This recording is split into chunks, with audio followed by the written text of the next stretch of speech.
The following is a Bergen-Fischer Studios podcast.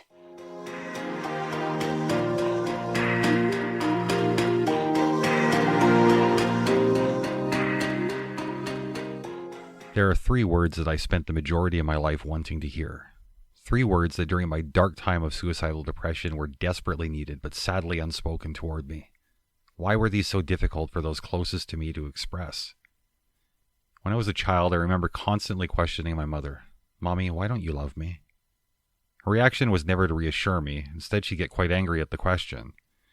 My intention was never to make her angry. All I wanted to know was that in some small way, I was special to the woman who was at the center of my universe.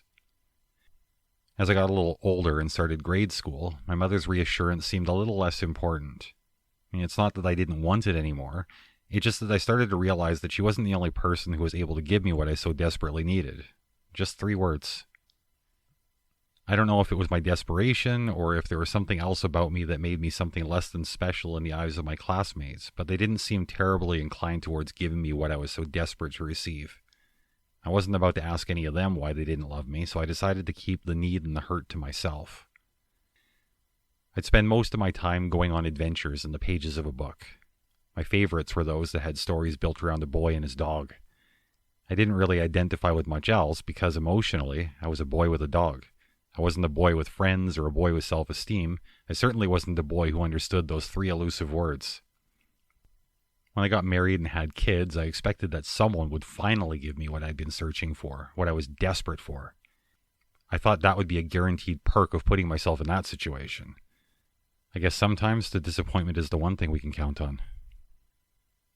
I don't want to get into the details of my divorce. It happened. We can leave it at that, at least for now. I eventually gave up on ever hearing those 3 words. This is when the darkness of suicidal depression closed in around me. Those of you who have heard my broken plate story will remember me mentioning a friend who was with me while I unraveled over it. She understood that the plate was symbolic of my emotional state. I was the broken pieces that were all over my kitchen floor.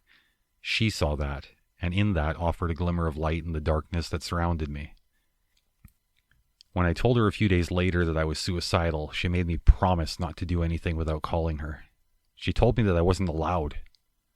She gave me what I'd been searching for my whole life. Those 3 words. You're not expendable.